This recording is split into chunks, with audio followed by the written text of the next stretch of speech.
Good afternoon, everyone. What a wonderful and insightful day it's been so far here at the Global Impact Forum.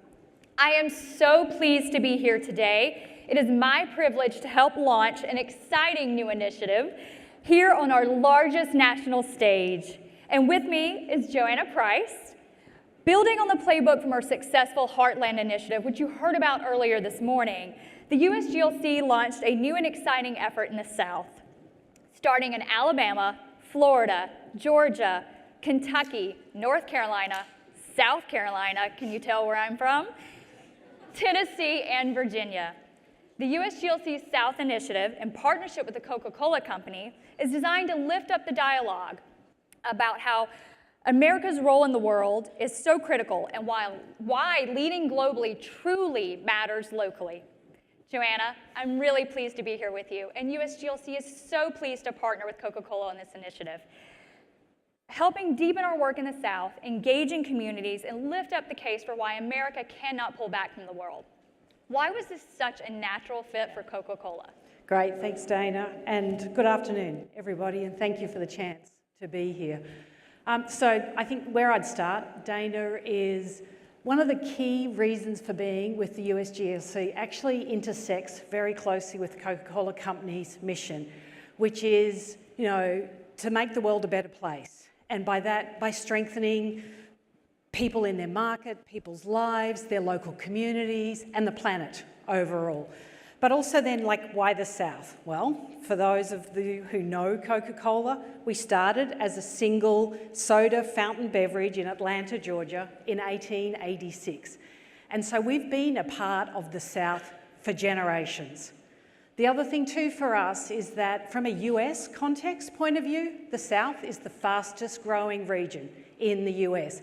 And there are also incredible connections from the South to the rest of the globe.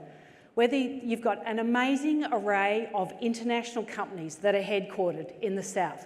You've got other companies that have got a significant presence in the South. You think about the port system that sits in the southern region in the US. But the other thing is think about all the NGOs that are sitting in the southern region and the work that they're doing focused on climate, water, there are so many different areas that are really important to the planet. But I think the thing is that they're not just important issues that are in the US. Sustainable agriculture, for example, these are global issues that we're all facing. So for us as the Coca-Cola Company, the partnership with USGLC to actually tell this story was just too powerful for us to not say no. Thank you, and that's fantastic. And building on that, what would you tell the leaders in this room and online around the country? What is the most important lesson you've learned from investing in emerging markets in the developing world? Great question. So I think one of the key facts that I would give you to start off with is that for people to realise 95% of consumers are sitting outside of the US. And if you also think about one of the fastest growing economies in the world, well, they're in the developing world. And you think about it's human nature. It's really easy to just stick with what's known, what's trusted, what's reliable. Think of Europe, for example. But it's really important that we invest in the markets of tomorrow. So when we start to think about what does that look like and how do we ensure that US companies have those connections all around the world beyond exporting? Well, they need to be investing in those markets. But we also need to be thinking about the investment that happens with key partners, because we can't do this alone. So we have to be out there with partners like USAID, like the State Department, and all the other development agencies that are out there and investing in those markets with us. The other thing that I would say is that, as the globe continues to expand and the opportunities that are there, we have to be investing. We just heard in the Hill briefing, the ask that you've got on the Hill tomorrow around investments. But global engagement requires investment, and the investment can be time, the investment is resources, people and money. And we all need to be there investing to strengthen the global economy. It helps us all.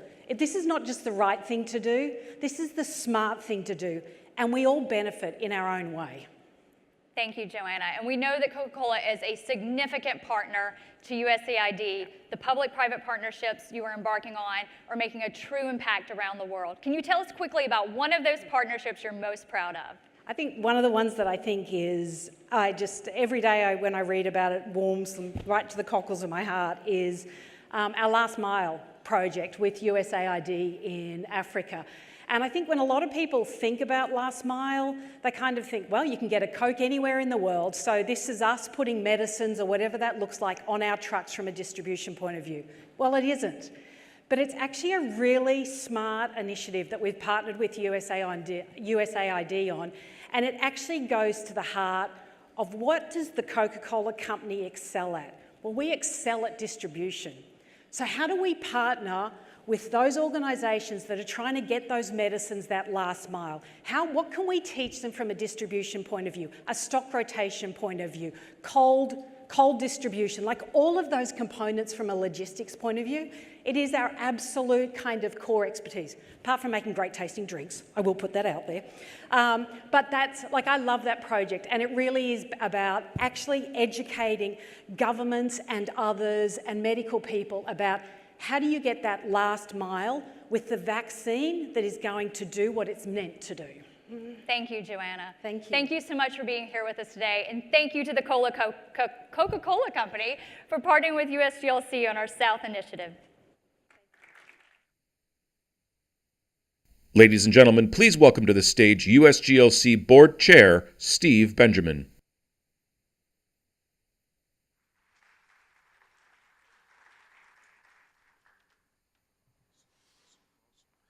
Good afternoon, everyone.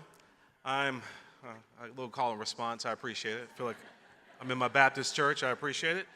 I am Steve Benjamin, former mayor of Columbia, South Carolina, and the proud co-chair of USGLC Board of Directors. And I'm honored to introduce our next conversation. Clarissa Ward is CNN's multi-award-winning chief international correspondent based in London, and we're glad to have her here with us today virtually. She's spent nearly 2 decades reporting from the front lines around the world, from Syria, Iraq, Iran, Afghanistan, and Yemen, to India, and now, of course, in Ukraine, for major news outlets, including Fox, ABC News, CBS, and now CNN. She's the author of On All Fronts, The Education of a Journalist, reflecting on her career covering conflicts around the world. Clarissa has witnessed firsthand the very worst of humanitarian disasters around the world and the very best of American leadership on the global stage in response to those disasters. We look forward to learning from her this afternoon. She'll be joined in conversation by the USGLC National Engagement Director, Michelle Beckering. So please join me in welcoming to the screen Clarissa Ward and to the stage, Michelle Beckering. Thank you.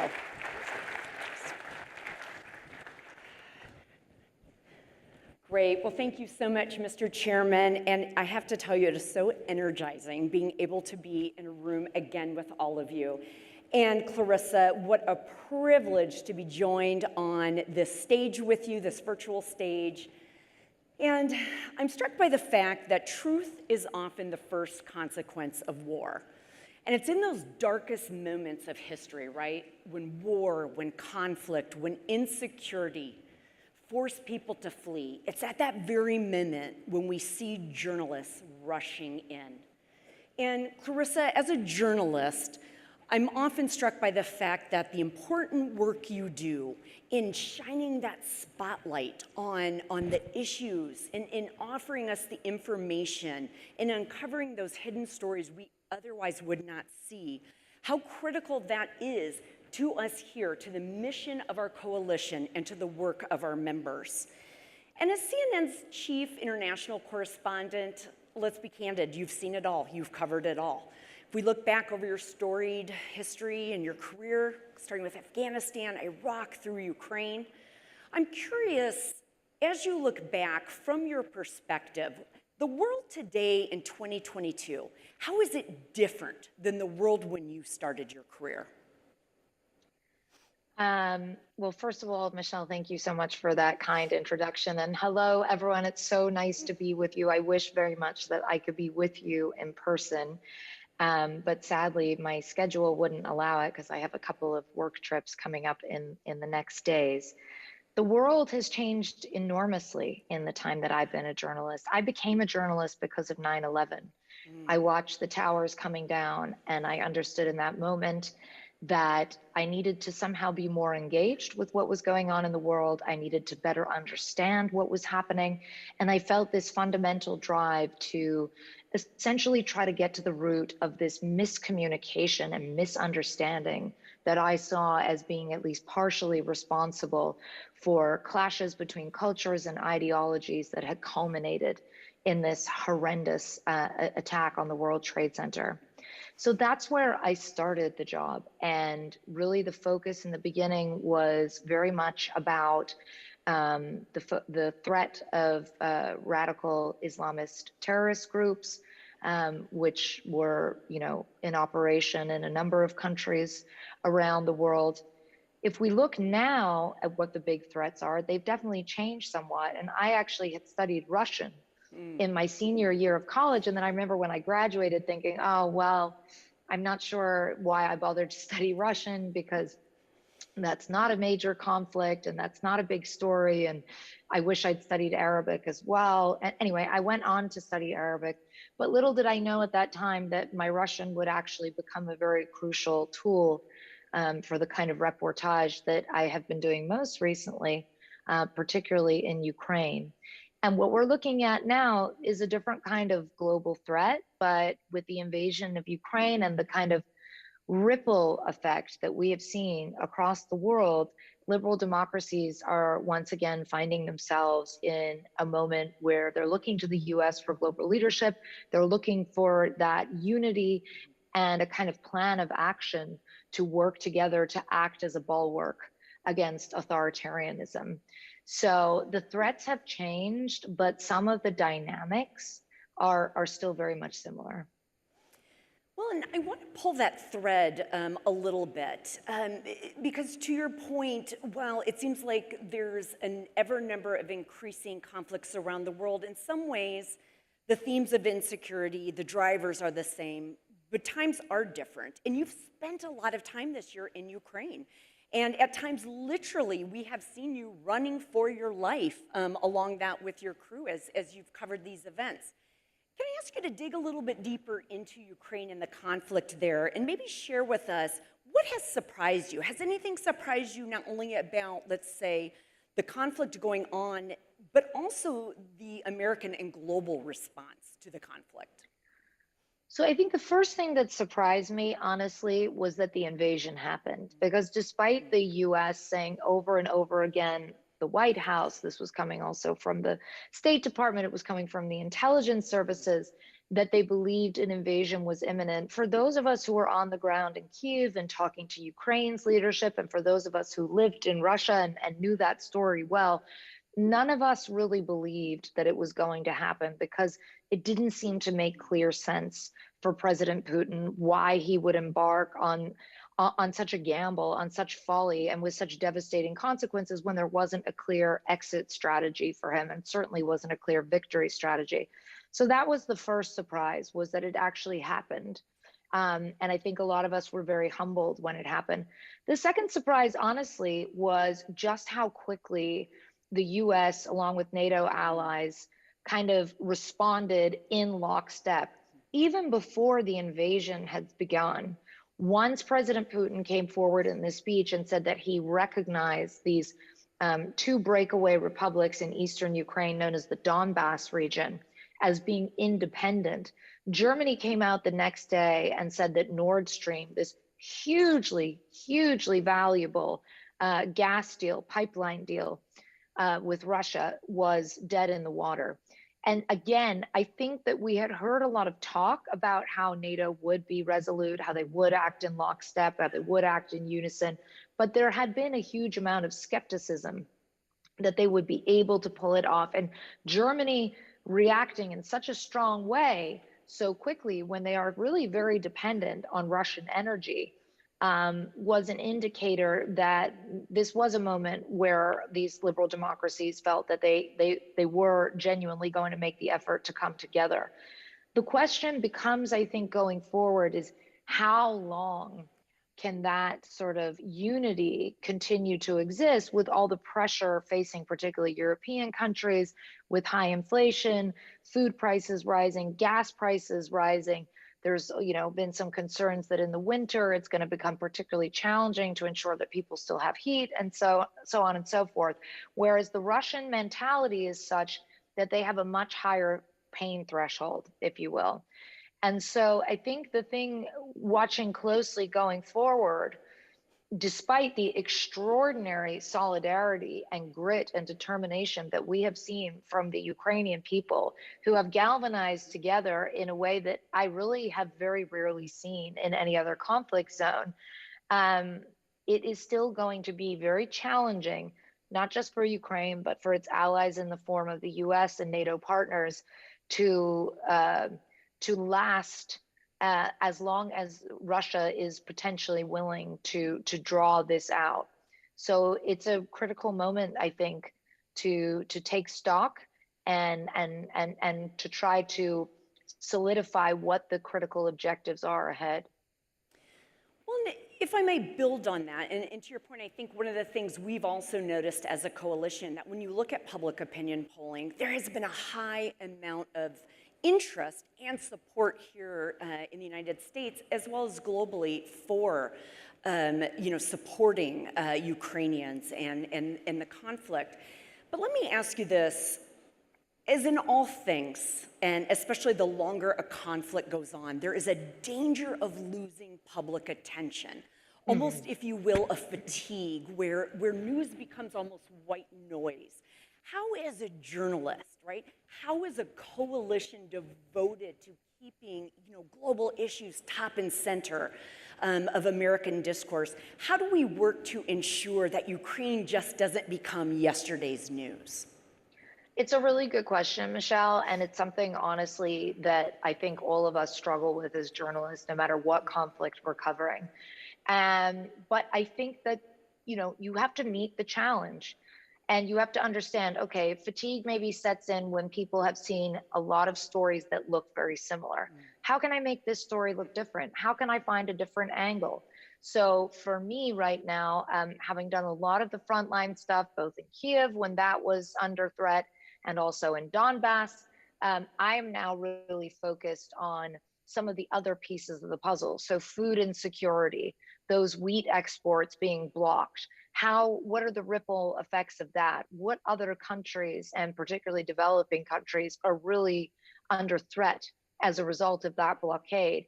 And so you just have to constantly keep on thinking about different ways to tell the story. And in the case of the Ukraine conflict, the tentacles are so huge. There are so many people and places around the world that are touched or that are impacted by the repercussions of this conflict in one way or another, that I think you just have to try to explore some of those other angles. And the other thing I would say, which is so important, particularly in terms of like keeping people engaged on a human level, is finding great characters and telling stories about people.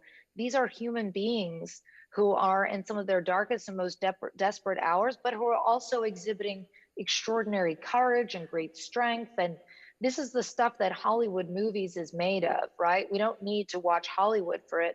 It's playing out right now, and in all its drama and all its horror. And so as journalists, we have to be able to find ways to make those stories accessible to people around the world, that they feel connected, that they feel compassion, they feel empathy, and most importantly, they feel engaged. Because at the end of the day, what is most key, I would say, in terms of my job, is keeping people engaged on these issues, keeping people talking about them, and feeling that sense of connection to someone. They may never have been to Ukraine or lived in Ukraine or know anyone from Ukraine, but on a human level, they can feel that connection. I'm going to go back to Afghanistan, and as you mentioned, this is a country that is, I think, probably close to your heart. You mentioned 9/11 was very much instrumental in sort of the arc that your career took. I know a lot of our wonderful veterans here, many signed up, enlisted, and since deployed to Afghanistan, and you've spent a lot of time covering this year the events in Afghanistan, the withdrawal of US forces, the Taliban takeover, and unfortunately what we see now, which is a lot of the chaos that's ensued. So let me ask you, as someone who has spent a lot of your career covering this and spending time on the ground there, what is the story, though? What is the takeaway that Americans should keep their eyes on when they think of the US involvement in Afghanistan? And then another question that I know many of us think about is the women and girls in Afghanistan. What is it there that we can still do to ensure that the rights that they have also fought so hard to gain, aren't overlooked and aren't lost? Yeah. So I think on the women and girls, again, that a lot of that comes down. I'll start by answering the second half of your question. A lot of that comes down to journalists continuing to do the work. Okay, the US may have withdrawn, but we still need to keep going. We still need to keep telling those stories. We still need to keep holding the Taliban accountable for the fact that despite all the promises they've made, girls beyond 6th grade cannot go to school anymore. And that is a big part of that puzzle. But that's not just about journalists, that's really about people everywhere. We've got to stay engaged. We have to stay aware, and we have to be making an effort to push on whatever level it's feasible, whether it's on a humanitarian level, whether it's about pushing, Congress to do the work that needs to be done to try to ensure that some of the promises that were made to these little girls are still held, that they're still held accountable for those promises, and whether those promises have come from the Taliban or whether they came from the US before, because it's important to remember the US made Afghan women a lot of promises too, and they allowed them to buy into this dream and this idea, and that dream doesn't really exist anymore. And so I do think there is a partial level of responsibility to continue to lobby in whatever way you can for Afghan women without getting into the sort of the murky area. It's not a clear thing that every single woman in Afghanistan hates the Taliban and wants to be educated and work. It's a much more nuanced picture than that, and much more complex. And I think, coming back to your first part of your question, the thing that the US needs to take away from this, and something that I'm constantly humbled by as a journalist on a regular basis, is the idea that the way we see ourselves is not necessarily always the way the world sees us. And the things that we want for ourselves are not necessarily always the things that different cultures and societies want for themselves. That doesn't mean that there weren't many good things that were achieved during the 20 years that the US invested a huge amount of blood and sacrifice and finances and effort and sweat and tears and all the rest of it into that country. But I definitely think it means that that moment after the US withdrawal was a real time to hit the pause button and kind of have a huddle and think, okay, why did this happen? What went wrong? What can we learn from it? What does this tell us that can serve us in the future? How can we ensure that history doesn't repeat itself? And I think sometimes there's a resistance to do that because it's just like, oh my gosh, 20 years, we're done already. Let's just pull the ripcord. But I think in order to avoid history repeating itself, it is so critical to really spend some time thinking about what went wrong and also what went right, because there were certain things that did go right, and how do we try to replicate those in future models as well. But yeah, I would ask everybody to please don't forget about Afghanistan. Keep thinking about it, keep reading about it, even if it's a simple thing as finding a pen pal, an Afghan girl. That can mean a lot to someone and really have a tremendous impact on their lives. I love that call to action, and I love your obvious passion for the people there, and I know so many of us share that. So it's obvious from the conversation we've had today, you cover a lot of crises, and the world right now is facing unprecedented number of them. And in your work, it sounds very clear that you come across, unfortunately, the worst that humanity often has to offer. But I imagine you also come across some of the best in those glimmers of hope and in those moments where you see societies coming together in the darkest of moments in response and coming together. And so I imagine that must be part of what keeps you able to do this job. So let's end on this note. Tell us from your position, what gives you hope? What gives me hope? I mean, first of all, you're exactly right. I could never do this job if I felt that I only saw the worst of humanity. And I have seen people kill, and I have seen people starve, and I have seen children die, and I have seen some of the most horrifying things that man can do to fellow man. But I have, as you mentioned, also seen the extraordinary capacity that mankind has for kindness, for gentleness, for sacrifice that would humble you in ways you can't even imagine, for courage, for resilience, for determination. I have watched women who have been bombarded all night get up in the mornings with having had 2 hours of sleep and brush their children's hair and make their breakfast and get ready to homeschool them because they can't go out and learn. And I know as a mother, I can barely function some days with every amenity in the world and no real fears for my personal safety. And so to see those mothers in war zones who are out there fighting every day for their children, sometimes literally, sometimes metaphorically, and they're doing it with grace, and they're doing it with dignity, and they're doing it with compassion. And watching them makes me humble to my core and reminds me how lucky I am to be able to travel to these places, to be able to see people, not just in their darkest moments, but also in some of their greatest moments as well, and to be able to study and learn from them and bring their stories back to you. Well, Clarissa, for that, we thank you. Thank you for your work. Thank you for joining us here today. Thank you for inspiring us. And thank you for offering us the information we need to continue to advocate for our mission for America's enhanced global leadership. Thank you. Thank you.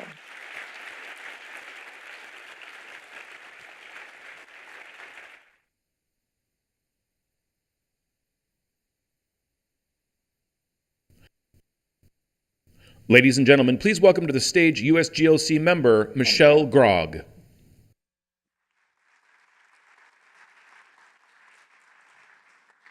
Well, thank you. Good afternoon. Once again, I'm Michelle Grogg from Cargill, and I'm so pleased to be back.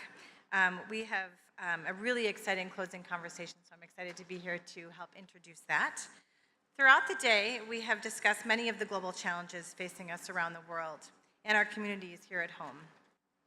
To further make the case for just how interconnected these threats are, we've invited a few experts and friends of USGLC to join us to talk about how we might elevate diplomacy and development to protect America's health. And disinformation really distort the ability to get some of these shots in arms, but also looking at what more we can do for the frontline healthcare workers, as well as opportunities to expand the test and treat efforts so that we don't have the inequality with the new drugs that are coming online for therapeutics and antivirals. We don't have the inequity that we saw with some of the vaccine efforts. And also looking now at what we can do for the future to help shape the global health security architecture, because we have to take advantage of the momentum that we have now to ensure that we are in a better place.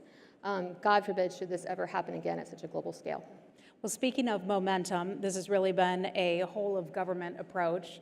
And for those of us in Washington know what that means. That means basically every agency and department pitching in and finding ways to help. And that's where Scott Nathan comes in, the CEO of the Development Finance Corporation. And you all do some fascinating work where you apply private sector protocols to everyday world problems. And this is one of them, COVID. You have a $2 billion fund that you recently announced to address the pandemic. So tell us a little bit about your unique approach to working on COVID-19? Thanks, Heather. And first, I just want to say how great it is to be here with USGLC.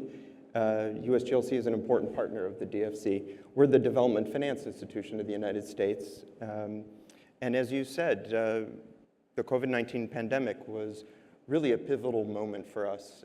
2 years ago, we created our Global Health and Prosperity Initiative and pivoted to make $2 billion of investments across 25 different projects.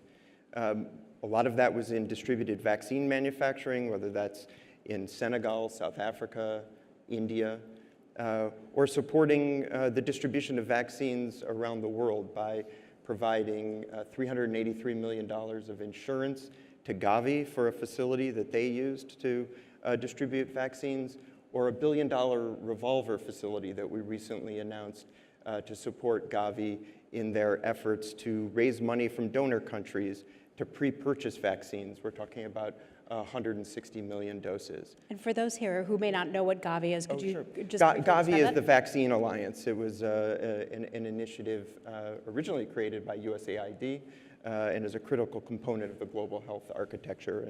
And what it can do is really demonstrated by this pandemic. But you know, the pandemic exposed much more than just the problems with vaccine manufacturing and distribution. Prior to the pandemic, there already was an enormous annual financing gap for healthcare, and DFC is very focused on providing opportunities to help address that. And that ranges from projects like dialysis clinics in East Africa that we've recently financed, small healthcare clinics to serve underserved populations in sub-Saharan Africa, pediatric care facilities in Ecuador, et cetera. These are part of the global health care infrastructure that we're committed to supporting. I'd like to ask you about the work that you're doing to help ramp up distribution and manufacturing in other countries. As you could certainly attest to, we're going at it 24/7 here in the United States. We can only produce so much. Right. So you are looking for other countries to do more to increase that manufacturing capacity. Tell us about that. Well, the problem is 1% of the vaccines, even less than 1% of the vaccines consumed in Africa are manufactured there. And it's our belief that it would be useful not only for addressing this pandemic, but especially for being prepared for what other healthcare crises, other pandemics come, to have more distributed vaccine manufacturing. We support businesses that are working on this problem, and we've provided financing to, as I said, in Senegal, South Africa, India, and continue to look for other opportunities. That's not only for vaccines that address this pandemic, but also routine vaccination, making sure that the capacity exists around the world to address these crises more locally. Right. Well, we'll keep watching that one. Let's bring in Greg Sabo. Greg, for all of the folks at Merck who did so much to produce or an oral antiviral treatment and other treatments, I mean, we all just thank you and applaud you and your scientists working at Merck.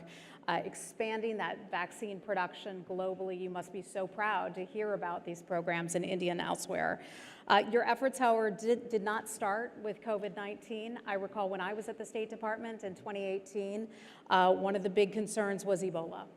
And I recall being in the high-level meetings where we were applauding the work that was being done on the ground in the countries that were affected by Ebola, primarily the DFC.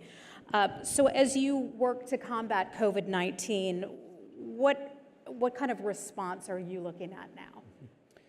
Well, thank you very much, Heather, for the question, and thanks for having us here at USGLC. This is obviously a very important organization that talks about issues of partnership, which I think are going to be a theme that come through here, and I'm already finding a lot of threads to follow from my other panelists. So, you know, as you mentioned, Merck's been around in the infectious disease space, developing products for a variety of different diseases for over 100 years now. We've developed products for HIV, to address antimicrobial resistance. You mentioned Ebola, and more recently, obviously, COVID. If we look at, you know, sort of lessons learned from our experience with Ebola, where we were very delighted to have worked with the WHO to collaborate on producing the world's first vaccine against Ebola. What we realized is, it's not enough to have an innovative product. No matter how great the product is, you need to have the partnerships, the collaboration with government, with local community, multilateral collaboration with the private sector in order to successfully implement and ultimately address the public health issues. So how that's translated for us to COVID, we took, if I turn to the example of our oral antiviral product that we've developed, we took two main approaches, I would say. So on the one hand, before we ever had any data, much beyond proof of concept, we began to scale up at risk our manufacturing processes so that we would be able to move as quickly as possible to make product available if the data ultimately supported it. On that side, we also worked with governments around the world, particularly in this case with high-income and upper-middle-income countries, to try to sign and address advance supply agreements so that we had an orderly distribution once product was available. So that was sort of one pillar, but the other side, we agreed early on that we really wanted to have timely and equitable access, and we wanted product to be available in Southern Africa at the same time, essentially, that it was going to be available in the US or other high-income countries. And so we established a work stream that ultimately was successful in licensing our product to a number of generic companies as well as the Medicines Patent Pool to make product available in over 105 countries. We provided tech transfer packages, regulatory support, et cetera, to really streamline the path for them to move as quickly as possible to go forward. So what I would say, though, is despite all of that effort, there are still issues to be overcome, and one of them in the therapeutic space, and I appreciate the comments on how far we still have to go even in the vaccine space. In the therapeutic space, despite some excellent leadership by U.S. government with vaccines and other areas, we still do not have a funded response for low-income countries on a multilateral basis. So that's certainly something that I'd love to see us work on moving forward. So areas to work on. Absolutely. Funding for some of these countries that have had difficulty getting it. At the top, we talked about just 17% of those countries had their single shot only. And that leads to another question. As we see nearly an unprecedented amount of conflict going on around the world, whether it's in Ukraine, Afghanistan, other places, how can we best address those countries and the citizens in a conflict zone or in an area we may not be able to gain access to? I'll give that to the State Department. Mary Beth. Sure. So it is harder. There's no question about it. The situation in Ukraine is tragic, and we see that playing out on our televisions every night. And on top of dealing with the humanitarian impact, the food security impact, just the war itself, we have to be worried about COVID and other diseases when their healthcare systems have been so traumatically hit. In terms of COVID, the Ukraine was unfortunately having an outbreak of COVID, suffering from one of the waves when this all started. We know that we've had 7 million people flee the country to be displaced from their homes, and we have been able to offer vaccines to the surrounding countries to help ensure that there is opportunity for vaccination. But unfortunately, we're going to all need to do more work to ensure that it's not just Ukraine we care about, but it's Syria and Yemen and Ethiopia and all of the other humanitarian hotspots right now. We need more funding. If we are going to keep this effort going, we need to have COVID supplemental money. As it stands now, we are going to have to wind down our efforts. We are not going to be able to have the United States in the leadership role that we have shown thus far because we simply are lacking the funds. And some of that will unfortunately start winding down later this summer going into the fall. So if we want to exhibit the U.S. leadership role, the pace and the record-setting work that we have been doing, it is going to require more investments in this space. Well, maybe we can get Scott more involved to talk to some of his counterparts in foreign Welcome any governments too, support. to help out with that fundraising. Another issue I want to address, and put this to you, Greg, is we talked about tuberculosis and measles, things that we hadn't really had to focus on, now really making a comeback, and people are suffering as a result. Understandably so, because we had to focus more on COVID, but we also have to be able to walk and chew gum at the same time. How do you handle all of this? Well, I would say, first of all, one of the, I think, great successes within the healthcare industry during the pandemic was the focus on maintaining supply capacity for some of these other diseases. It was not always a trivial question, but speaking on behalf of Merck, we were able to basically maintain our supply of HIV medicines, cancer medicines, and whatnot throughout. We were able to continue to work with partners on Ebola and really support efforts to upscale, our vaccine manufacturing at the same time, all while trying to, contribute to the COVID response. But what I would say is, with these outbreaks and with pandemic and global health crises, what we tend to see is there's an awful lot of energy that attacks the problem at a moment in time. And then as things get to a more manageable level, attention fades and maybe other priorities crop up. And I call it a bit of a boom and bust cycle. And, we're seeing that there's a lot of work that needs to be done to focus on not only this pandemic, but even the next pandemic. What can we do for regulatory harmonization, for example? What can we do to address issues like having stockpiles available, for countries around the world? And I think some of the focus really has to be very soon put into that and looking ahead. And I hope we can, commit to really trying to work on and improve our focus on the next pandemic as well. How do each of you see the supply chain affecting this, and the supply chain disruptions affecting our ability or the government's ability to deliver the supplies that it needs to each place? Who would like to take that on? Go ahead, Scott. Yeah, go ahead.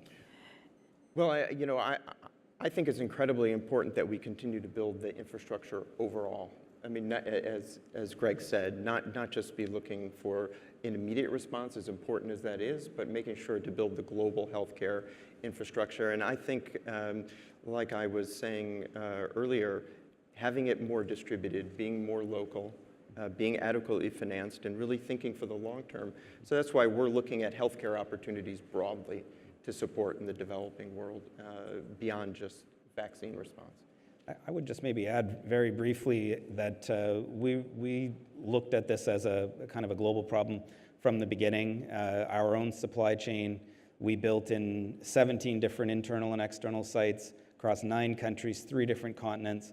At the same time, we worked with direct licensing partners in the medicines patent pool to bring on over 30 additional generic manufacturers in a very widely distributed, I believe it's 11 countries where our generic partners are manufacturing as well. And we felt that resiliency and that geographic spread was going to be critical to address some of the disruptions that we see with the supply chain. Really done, truly incredible work. Thank you so much for that. And Mary Beth, if I could just ask you one last question, and we're wrapping up, but what gives you hope as you look at where things stand right now? I'm an eternal optimist, so I will say that. But I do have hope. I have seen countries come together to talk about how to solve some of these problems in ways that are new and different. And it has very much been front and center in everyone's mind that we are all interconnected and that we have to cooperate in ways that are different now, because the next virus could be even more devastating than this COVID has been. So it does give me hope that we are having some very technical but very strategic discussions with key partners and allies and others to make sure that we are working through some of the challenges that we've seen so that we're better placed for the next the next potential outbreak. Well, thanks to each of you for the great work you've done. You have done and continue to do truly service to our country and to the world. Mary Beth Goodman, thank you. Greg Sabo from Merck, thank you. And Scott Nathan from the Development Finance Corporation, thank you so much. So I get to stick around and wait for the next panel. Thank you so much. Thank you so much. Appreciate it.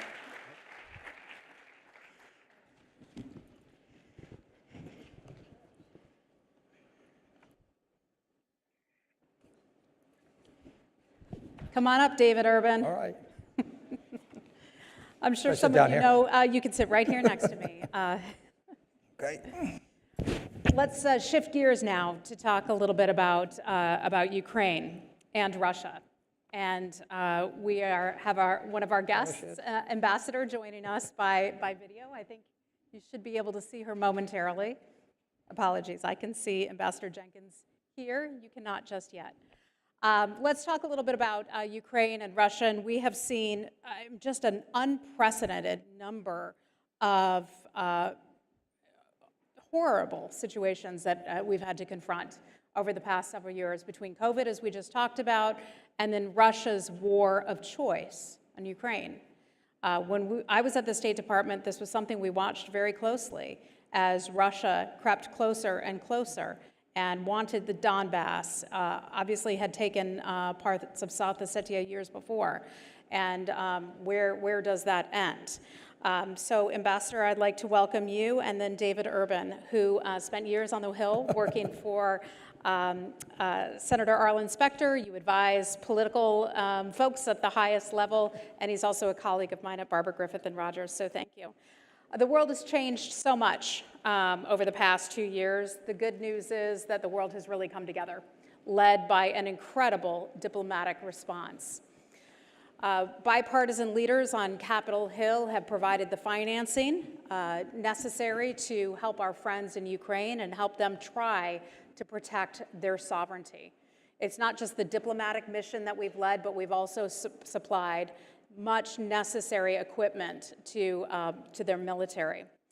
Congress recently passed the supplemental, and it's been a really strong moment of leadership for the United States and our partners and allies. The work is not done, though. Ukraine must finish this fight and maintain its territorial integrity. We have two leaders now who will join us to talk about that. David, let me start with you. As you look at America's foreign policy, our civilian capabilities, security assistance that we're providing, what steps do you think we need to take next? Wow. Give me an easy one, Heather. Let me just start off by saying thanks for having me here. My great-grandparents are from Lviv, Ukraine. Oh, really? A little bit of interest there. And in the year 2000, you talked about my time on the Hill. I traveled to actually see the Black Sea Fleet in Simferopol and Sevastopol in Crimea. And so I don't think many people have got an opportunity to see the Black Sea Fleet up close. Maybe the Admiral has, but it was really interesting. That was in 2000. You could feel a sense of the Russification of Crimea, even back then. In terms of what do we need to do next to kind of keep the American spirit, and I think that the U.S. government is doing all the right things in terms of supplying necessary arms and equipment. Right, we're shipping over long-range rockets and the artillery. I went to West Point as a former artillery officer, and so I think we're getting that equipment to the Ukrainians just kind of in the nick of time as they begin to run out of their current ammunition and long-range rocketry. And I think we need to kind of keep the American people informed of just the high stakes that are involved here, right? I mean, there's a sense in the United States, I think, at some level that questioning what just is our commitment, why should we be there? And it's incredibly important that we remind Americans and don't let them forget of the true cost of it expanding and more powerful Russia. So I think the group here continue to do what the folks here do in spreading the word about the use of diplomacy and soft power, so that we don't have to get to a situation like this ever again. Let me put that same question to Ambassador Jenkins, who, by the way, I should mention, has another very important job, and that is she serves as an undersecretary at the State Department for Arms Control and Verification, which is a very, very important job, especially as it pertains to dealing with Russia. Madam Ambassador, what steps do you see the United States as needing to take to help Ukraine and keep Russia's ambitions at bay? Well, first of all, I hope that everyone can hear me. And I just want to say thank you for inviting me. I'm very delighted to be here to talk about the great work that the U.S. Global Leadership Coalition is doing on a number of issues. And what I do want to do is take a little bit of time to talk about some of the activities and work that we are doing that has already been referenced in terms of some of the security assistance that's taking place. And, you know, I think it's important to highlight once again, as already been stated, the importance of the U.S. role in this, the importance of staying engaged in this effort and commitment to continuing to shore up Ukraine and its defenses and help to make sure that Ukraine remains secure and provided what it needs for its territorial integrity. And we're really proud to be supporting Ukraine and what we're doing and the effort that it's doing. You know, we've done a lot of substantial humanitarian and economic assistance to Ukraine in the past few months, but also want to just list just some of the other activities for you and some of the funding that has been going into this. So, you know, since the beginning of the administration, we provided Ukraine $5.3 billion in security assistance. And ever since the Russia went to Ukraine in February, we provided $4.6 billion of military assistance to Ukraine.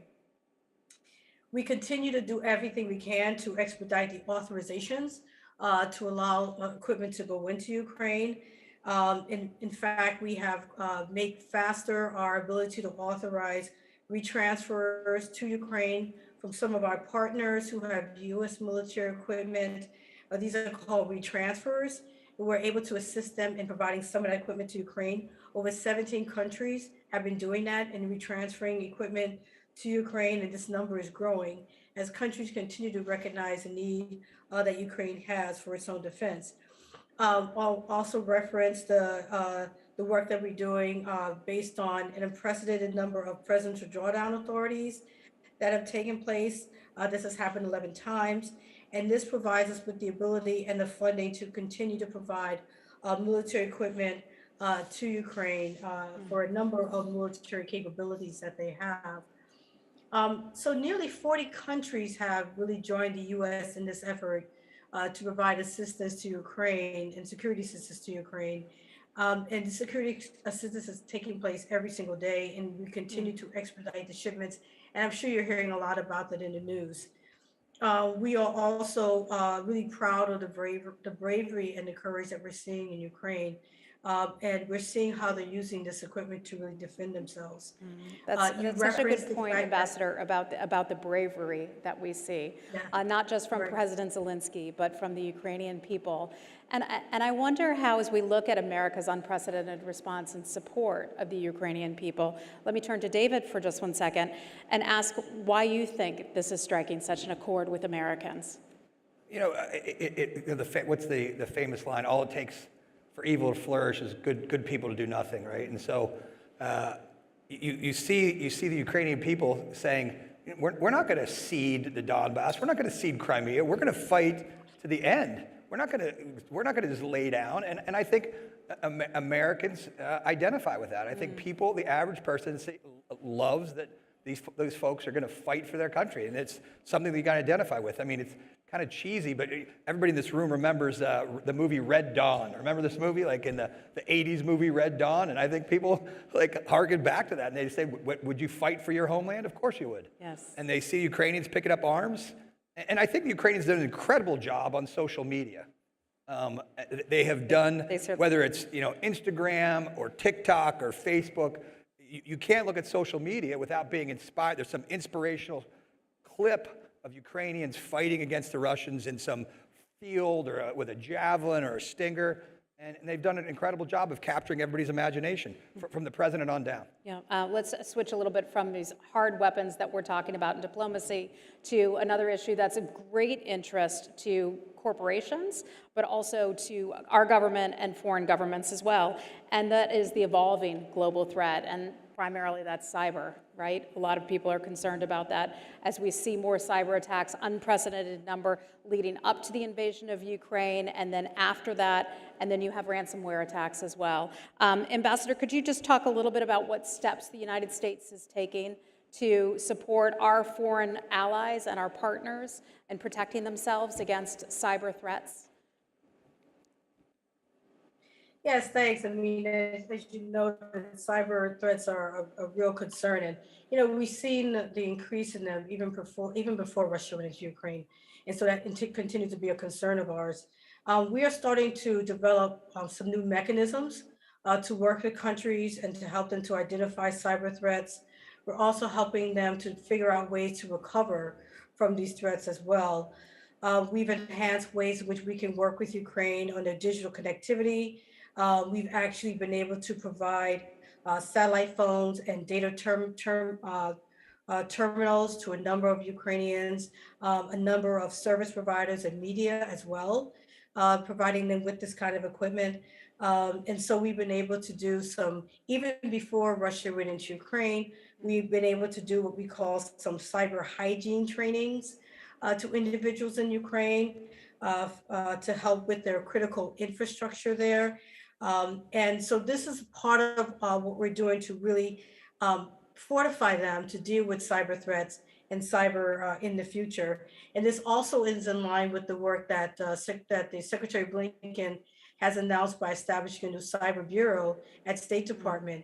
And one of the things we want to do at the cyber bureau is to work with countries in dealing with cyber threats and anticipating cyber threats, and working with ways through diplomatic means and also through prevention efforts to strengthen cyber security around the world. So we've been able to work with Ukraine on these issues. Such an important matter to highlight. David, a last question to you, and we talked about economic recovery. As we look at that, we look at the devastation that's taken place around Ukraine, it's going to take many years for them to rebuild. These are some of the issues that you worked on during your time on Capitol Hill and in the private sector. When we have these challenges here at home, right, and we look at the amount of funding it's going to take to help rebuild Ukraine and help our friends, how do you think we should be thinking about that as American people? Look, from my perspective, and it's obviously just my own perspective, it's, we're going to need kind of a Marshall Plan, 2.0. Europeans putting their oar in the water as well, because this isn't billions of dollars, this is trillions of dollars, right? Rail stations, airports, ports. You know what that costs the United States to build one of those, and so it is going to be a long-term recovery, but there's a lot of opportunity that comes with that, right? You get to rebuild and reboot a better Ukraine in the future, and so a more robust Ukraine. And so hopefully that's what we'll see in the future moving forward when when the Ukrainians end up winning this engagement, which I think they're determined to do. We'll see a long-term rebuilding and reestablishment of Ukraine. Yeah. Finally, let me ask you each one last question, but let's keep it as brief as possible. USGLC started a campaign last year where they started to pose the question, what is it worth? Asking Americans what we feel that foreign aid is worth, to identify and highlight the importance of this investment that we make. Ambassador, what is it worth to you? Very briefly, I think that what the Russia-Ukraine situation showed is that foreign assistance can be used to promote U.S. foreign policy, to promote security, global security. It can be used in a number of those ways. But I also think we're seeing very briefly, because of the food security issues that have come because of the war in Ukraine, the funding that we're putting into food security for around the world. And also, you just talked about COVID-19.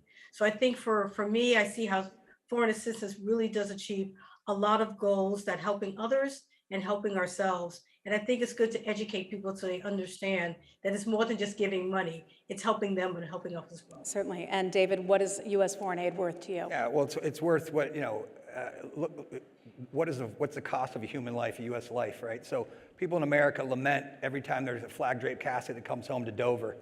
And every dollar spent in USAID funding is directly proportional to reducing those young men and women coming home and a C-17 to Dover. So it is invaluable. It is short money.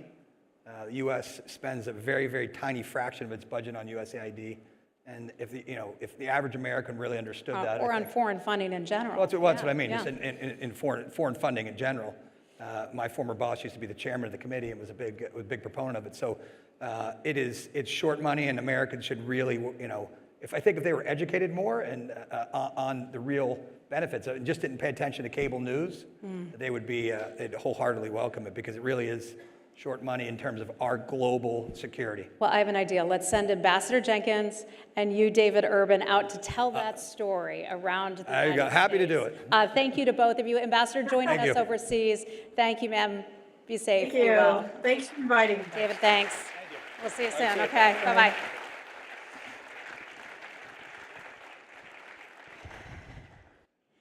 And to the third and final panel, at least of this session, shift gears a bit and talk about a major concern among many Americans and people around the world, and that is, of course, climate change. I'd like to welcome Gillian Caldwell of USAID. Gillian, thank you. And Eric Churchill of UPS. Thank you so much for joining us. And we also have the Honorable Ileana Ross-Leighton, former member of Congress from Florida. She's joining us as well by video. I believe we'll see her in just a moment. There she is. How are you? Great to see you. Good to see you, Heather. Thank you for all your work you're doing on this. Climate change is an incredible global crisis. Experts are identifying this as among the largest global threats facing, obviously, not just the United States, but the world as well. We see it in the form of severe weather, climate shocks, increasing in frequency. You see it around the United States every day. As we look at weather incidents in Northern California, the wildfires in Colorado, these things starting earlier and earlier every single year. And you only have to ask the American farmer how he or she is experiencing climate change. Congresswoman Ross-Leighton, certainly in Florida, you have seen how the ocean has risen and the impact on residents there and around the country. So let's talk a little bit about this. And Gillian, why don't we start with you and tell us, when I think of USAID, I don't normally think of working on climate. This is a priority of the administration. So tell us a little bit about what USAID is doing to help its foreign partners. Well, USAID recognizes that everything we hope to achieve can either be imperiled or advanced, depending on how we tackle the climate crisis. And President Biden has actually encouraged all federal agencies to become climate agencies.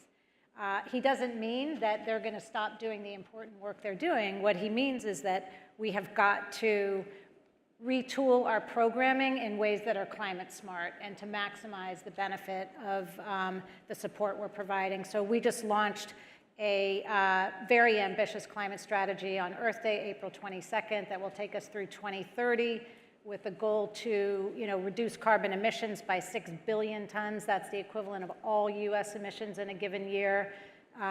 Support 500 million people worldwide to increase their resilience and adaptation, support 100 million hectares, increase the sort of carbon capture potential of that land, catalyze $150 billion in climate finance. So everybody across the agency, every mission, we have a presence in 100 countries, and all our operating units are being asked to look at this strategy and tell us how they can contribute towards delivering on the outcomes we anticipate. And what is the reaction that you get from many of these foreign governments who may have other major issues that they're handling at the same time? Well, climate affects everything they're contending with. I mean, their economic security, internal and external migration, their health threats. I mean, if you look at zoonotic transfer with biodiversity loss and habitat destruction. So they see and understand the very direct connection between the climate crisis and what they're contending with. And for some of the countries we're working with, especially the small island states, it's literally an existential crisis. Will they continue to exist with sea level rise? So we don't need to convince anybody that it's something that needs tackling. The real question is, do we have the resources, the technical and financial resources we need to get them the support they're asking for? And Eric, I want to ask you, as we look at UPS, and you're involved not just in the United States, but around the world, tell us some of the things that you're doing to try to tackle climate change. Yeah, so I think UPS, as you said, is a global company. We operate in 220 countries and territories around the world. We have over 270 airplanes that are flying, crisscrossing the globe every day. We've got hundreds of thousands of vehicles. We emit a lot of CO2. And last year we announced that we were aiming to get to carbon neutrality by 2050. And that is hard for a large transportation company to do. But we know that we have midterm milestones aiming to have all of our facilities completely carbon neutral in the next 5 years. Aiming, again, for electric vehicle implementation, but we can't do that alone. And really the only way that we can do that is, and it's so fantastic to be here with representatives from all over the country, because it takes a whole of government approach, as Gillian was saying, including the municipal level, including the state level, and all around the world, working with those municipalities for how do you deploy EVs when your warehouse is 50 miles away from the center? Those are the kinds of questions that we have to ask ourselves. I want to come back and ask you about that, because you're doing some really fascinating things in countries around the world to help eliminate the amount of CO2 being put into the air. Congresswoman Ross Leighton, let's talk a little bit about Florida. You're a Republican, and you've been working with Republicans, not just in Congress, but around the country and across the aisle to elevate the issue of climate change. Tell us a little bit about some of the things that you're doing. Well, Heather, for me, bipartisanship has never been a four-letter word. I'm proud to be a Republican, but I'm more proud of reaching across the aisle and building bridges. And one of the areas in which we can build those bridges is tackling climate change and letting members of my party know that getting common sense solutions to combat climate change does not mean a big, hefty price tag, and it doesn't mean micromanaging your life, that there are common sense solutions to some of these problems. So even though our Republican Party has been, if you stereotype them and say, well, they've been reluctant to embrace this as a problem, and so how can they get solutions? Well, I take a different approach. I'm quite heartened by seeing members of Congress from my party create a GOP climate caucus where they see climate change as a problem, and they see that we can all contribute to solutions, common sense solutions that won't have a hefty price tag. So I think our party is coming around, and I hope that other cities don't have to be like Miami, where we have seen rising sea level that is doing so much damage to life and property. We have seen real damage in South Florida with these sea level rises. We don't want our cities to be underwater. We don't want climate refugees. So we have to see the problem. And we've got a conservative mayor in Miami, for example, Francis Suarez, who has common sense solutions. And he's been working with the Miami Beach mayor and the Miami-Dade County mayor and working across party lines to say, hey, how can we solve these problems so that everyone sees it as a problem that impacts their daily life, and therefore they can be part of the solution. So the main thing is not to scare Republicans that, oh my gosh, this is going to cost you an arm and a leg, and we're just going to destroy your way of life. No, not that at all. But it is real. It is true. It is happening right now. And we see it in Miami, but we don't want you to get underwater until you realize that this is a problem that we can solve. These are solvable issues by working together. As Eric and Gillian said, this cuts across everybody in every sector of society, public and private. I think you and Eric are making a point that is everybody can do a little something, right? There are these broader reaches that the U.S. government and others can promote, but there's a little bit of something that each of us can do, as you are doing, certainly. Gillian, I want to ask you about climate refugees, because that is a very real concern as you look at African nations and drought and how that's impacting them. That leads to food insecurity. It can lead to increased strife among tribes and others. How is USAID and how is the U.S. government addressing some of those issues? Well, for the U.S. government, really ensuring that migration is, safe and humane is critically important. You will have seen that emphasized in the Summit of the Americas. And for USAID, it's exactly the same. As you suggested, climate drives all sorts of factors which will increase mobility. In some cases, migration internally or externally is a perfectly appropriate adaptive response to a circumstance. Your home is going underwater, your drought, the drought makes it such that you can no longer till your fields. But in other instances, preventative action can be taken to address the issues. For example, in several African countries, we've worked with advanced warning systems to understand where there are going to be challenges with respect to access to grazing and water holes. And we've worked to help broker resource sharing agreements between groups on the ground in advance of the warnings that are forthcoming. We also, through the President's Emergency Preparative Initiative on Adaptation and Resilience, or PREPARE, USAID's a lead implementer on that. We're placing a heavy emphasis on early warning systems. So we have a collaboration with Servier that helps give us satellite data to predict forthcoming extreme weather events as well as crop-related impacts. And through that, we've been able to enable, say, the government of Kenya to increase the available microinsurance from providing it to 900 farmers to reaching 1.4 million farmers in just a few years, because we were able to so substantially reduce the cost of the analysis required to ensure those. Communication is so key between the U.S. government when you have the information, the data, eyes on it from the sky. How quickly are you able to share that with some of your foreign partners so that they have an opportunity to act? Yeah, well, data is being shared in real time, and what I like about the Servier partnership with NASA is that we have really customized, locally based regional initiatives that are contoured to the specific needs of those regions. So in some cases, farmers or others are going to be getting mobile alerts. In others, radio makes more sense. In still others, there's going to need to be some other form of public communication in highly visible spaces. So, we're working to get the data in real time as swiftly as possible to the people who need it to address migration, but most importantly, to save lives and livelihoods.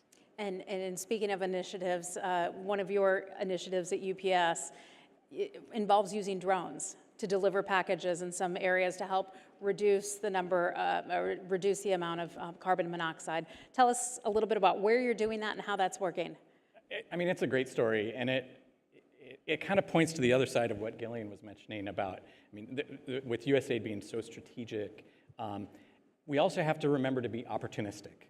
So I think one of the greatest stories from UPS over the last year has been drone delivery of COVID-19 vaccines in Africa. We've delivered millions and millions of doses of vaccines in Ghana, Malawi, Rwanda, and many other countries. And while, frankly, we would get in our package cars and burn that diesel to deliver the vaccines, the fact that we can do it in a more sustainable way is the cherry on the sundae. And it also is something that can be replicated. And we see that over and over. And I think the story in developing countries is that there are oftentimes regulatory approvals that are a little bit more flexible than maybe what we have here. Civil aviation authorities that allow drone delivery. The US isn't that far yet, but in Ghana, we can do that. We can make that a reality. So that's what we're trying to do and bring those solutions from the global south to our customers here in the US. That's great. You can tell that story here and then help encourage the FAA and others to maybe move things along safely. Yes. We want it to be done safely. Congresswoman Ross Leighton, I want to ask you about unstable regions, because as we talk about climate refugees and disruptions in regions, could you just explain to us what that means or what that should mean to Americans, how it affects us, and why we should care? Well, like we all say, no man is an island. What we do here impacts other people as well. And we have climate change problems that are impacting disproportionately lower income individuals. And when you look across the Americas, for example, so many of the folks in our own hemisphere are living in poverty, and they're looking for a better life for themselves, for their children. But related to that is environment sustainability, making sure that we have common sense solutions, just as we need to work in a bipartisan manner domestically, so must we do that internationally. And that's why I think the U.S. Global Leadership Coalition, you do such a marvelous job of connecting us all. You can't do damage in the Everglades without thinking that it's going to damage another body of water miles away. It's all interconnected. So we've got to do more, work together to make sure that we can have a bipartisan solution to what is really universal international problems. I'm sorry. It happens to me all the time. I'm a mom, totally get it. So does everyone else here. I'm sorry. Thank you for understanding. We love it. We love it. Let me just pose the final question to each of you, and the same one I asked the last panel. When we talk, oh, come on back. Come on back. There she is. Thank you. Bonnie is special needs. She's a wonderful, wonderful part of our family. So I apologize. She's great. I apologize. We love it. Thank you. Not necessary at all. So let me just close by posing this question of foreign aid and foreign engagement between the U.S. and other governments. What is that worth to each of you? Congressman, we want to start there? Well, I mean, how can you put a price tag on it, Heather, as the other speakers and the other panels talked about? This is a human life. What is a human life worth? And we need to make sure that we lift all boats. Foreign aid is really good for the U.S. economy because more often than not, what we're doing is we're creating jobs here that then we can help other partners, our partners abroad. And we've got to make sure that we can do all we can for democracy, for human rights. But if folks are in bad shape and they're going to look for somebody who's going to help them out, do we really want our adversaries to be there helping them? No, we want U.S. know-how and U.S. products to be helping them and to lift them out of poverty. That's a perfect so foreign transition. aid is really U.S. economy jobs. That's a perfect transition to USAID. Gillian. Well, I mean, foreign aid is our whole reason for being. We're the largest international development agency in the world, and we do that, A, because it's critically important to enable people to live lives with dignity and human rights, and B, because it is in U.S. national interest. I saw a quote out there from somebody, top brass in the military, can't recall who, that said, if you're not going to fund state, which is a part and parcel of USAID's budget, I need more weaponry, you know. So you need effective development aid and support and engagement to ensure security and democracy globally. So true. And Eric, final thoughts. UPS couldn't work in most countries around the world without the support of our development partners. Creating a level playing field, giving opportunities to small businesses, encouraging a business environment that allows growth for companies and the entry into the markets of companies like UPS. We work with USAID all around the world on things like e-commerce, trade facilitation. These are the nuts and bolts of how a small businesses can grow and prosper in the world, and we couldn't do it without our development. Well, thank you for your vision in that. Thanks to all of you. Gillian Caldwell with USAID, Eric Churchill with UPS, and the Honorable Ileana Ross-Leighton. Great to see you, ma'am. Take care down in Florida. Love you. Thank you, everyone. Thank you.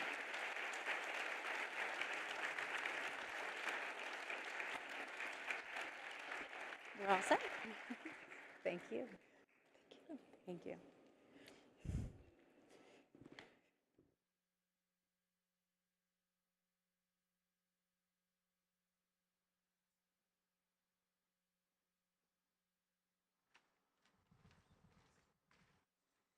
Thank you. Heather, that was amazing.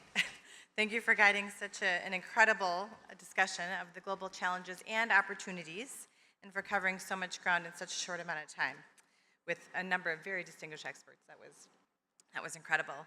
It is now my honor to introduce the Global Impact Forum closing conversation, and we're really in for a treat. Admiral James Stavridis is a highly decorated, retired, 4-star naval officer who served as the 16th Supreme Allied Commander, leading NATO alliance and global operations. Thank you for your service. Admiral Stavridis has also published nearly a dozen books on national security and military history.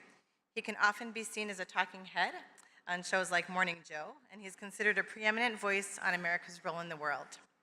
Please join me in welcoming the Admiral to the stage, joined by the incredible Liz Schreier for our closing conversation. Thank you. Great job. Perfect. Thank you. Good. Thank you. Well, welcome. This is really, really a treat for me to be here with my dear friend, Admiral Jim Stavridis. And I need to tell the audience one thing, that you are really a treasure to our community. Oh, come on. Not just for your wisdom, but you all need to know that Admiral Stavridis gives his time, his heart, his passion, and his talent to our community. And you really embody our mission, which is to build a better, safer world. So welcome and thank you for being here. Oh, Liz, that's too kind. Thank you. So, thank you. So I want to let you know that we have spent the day, you've heard a little bit as you came in, but we spent the day talking about great power competition and about the global food crisis and about rising authoritarianism. And we certainly feel that you talk about a lot on cable news for those of us that tune in, and I think everybody in this room does, and those watching virtually, that we're living in a moment of great peril. And I thought we could start, maybe you are a student, I know, of history. You are also a teacher. You not only have written 12 books, as Michelle had said, but you also were the dean at the Fletcher School of International Affairs. So maybe you can guide us here and put this moment in historic perspective. Is the world, the state of the world, as dire as the polls say, and as dire as some of us are feeling right now, and where America's role in the world fits in? So start us off kind of giving us this historic moment in perspective. Well, when I came down the elevator to make my way down here, at the very bottom, the first image I saw was Colin Powell. And I suspect many in here met him, or certainly everybody knows him. And if you Google Colin Powell's 13 rules, the first one is, I'm paraphrasing here, but it's not as bad as it looks. It'll look better in the morning. That's rule number one. Then he goes through with a lot of wisdom and so on. Rule number 13, perpetual optimism is a force multiplier. And that was Colin Powell. He was someone who was a mentor to me for 2 decades. And so I want to begin the answer by saying, yes, we should be worried. These are challenging times. We have seen worse, the world. You know, think about the calamitous 20th century, for example, or go read Barbara Tuchman's book, The Calamitous 14th Century. There have been plenty of really dire moments in human history, but yes, this one feels dire, but we ought to address it the way Colin Powell would want us to address it, which is to say, what can we do about it? What is right here in front of us? What are the solutions we can create? How fast can we move on them? And be optimistic. That, I would say, is a crucial part of finding our way out of this dark thicket that we have wandered into. Oh, see, he's already optimistic. So I'm going to turn to one of those optimistic questions like Ukraine.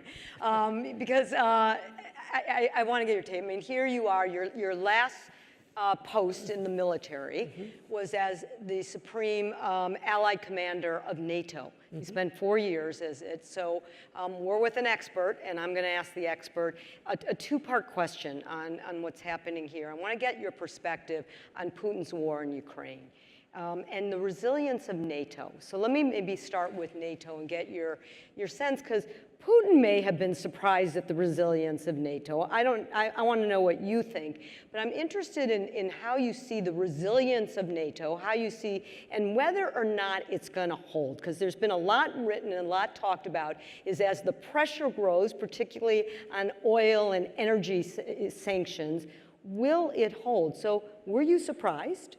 And what's the future of that NATO alliance? And then I'm going to want to get your take on Ukraine, but let's start first on NATO.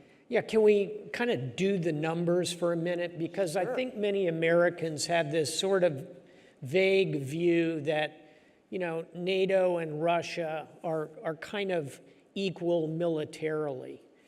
That is risible.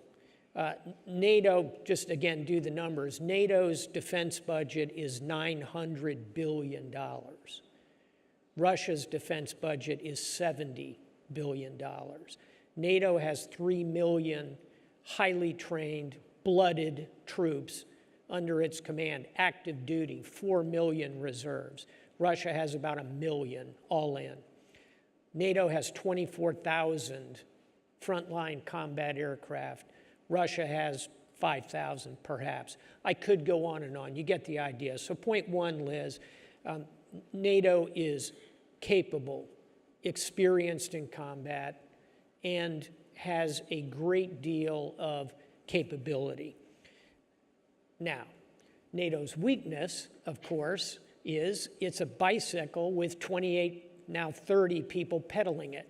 And some of them are pedaling at different speeds, and some of them are really going fast. It doesn't always work. And it doesn't always work. And so consensus is difficult to achieve. And as someone who spent 4 years in Brussels trying to convince nations as disparate as Iceland and France to send troops to Afghanistan, I yield to no one in my knowledge of how difficult it is to create consensus in that machine. This is a long way of saying I have been very pleasantly surprised at the resilience of the alliance, and I'll give you a reason for it.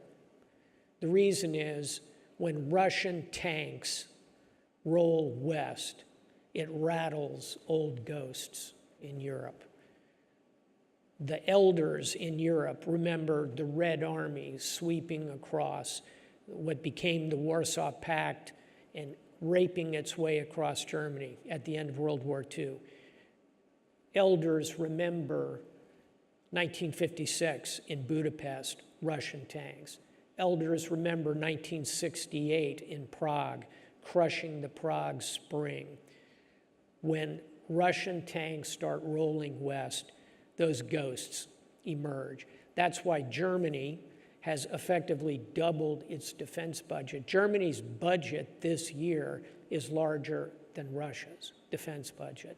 And by the way, that's why Sweden and Finland are knocking hard at the door, and I would speculate will be in NATO, despite some back and forth with our colleagues in Ankara. I think the Swedes and the Finns will be in NATO by early fall. And by the way, these are two remarkably capable militaries, the Swedes and the Finns. They deployed to Afghanistan. They fought under my command there. In fact, occasionally when I would venture out, the Swedes would send a security detail to guard me. And because I'm, 5 feet 5 inches tall, they would pick these 6 foot 4 inch Vikings that would follow me all around the Balkans or wherever. I mean, you felt safe. You felt very safe. Never safer. It was like having Chris Hemsworth ×4 guarding. That's awesome. Thor. Anyway, NATO has been very resilient in this moment because of the history here, and that is one of Putin's miscalculations alongside his extraordinary underestimation of Ukrainian spirit and resolve. All right, well, that's maybe the good part of the easier, I don't know if easier, but the happier part of this question, because I want you to look at your educated crystal ball. Sure. And tell us where this ends. Someone told me, I don't know if I have the number correctly, but someone today told me that 23% of Ukraine is gone. I'm not sure, again, if that's the right, you'll tell us if that's the right number or not. But is there an off-ramp for Putin? How does this end? Where does this go? Yeah. How does this end? I'm going to give you a 3-word answer, which is, I don't know. Okay. And nobody knows, and that's the point. War is the most unpredictable of human activities. But I'll give you my base case, and I'd score this a 2 in 3 chance that the ending looks something like the following. And no one's going to like this, by the way, but 2 in 3. Russia will end up clinging to, I would say, Liz, ultimately about 15 to 20%. Putin is not going to let that back, I do not believe. Ukraine, however, will be a democratic nation with President Zelensky running it and a highly capable, very experienced military at that point. And there will be a line of demarcation that will run hundreds of miles, resembling nothing so much as the 48th parallel in Korea. Recall, the Korean War is not over. It's still an active war. It's got a highly militarized strip between the two parties. There are occasional flare-ups now and again, and the two sides despise each other. I think that's how it ends. Recall, everyone will hate this deal.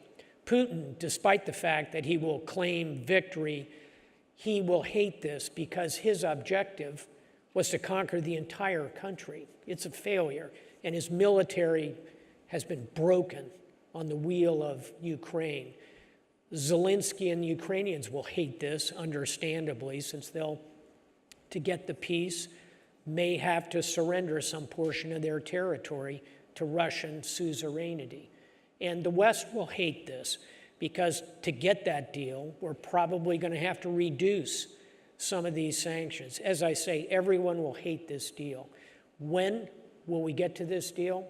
I'd say in 4 to 6 months, because the burn rate on both sides is so high.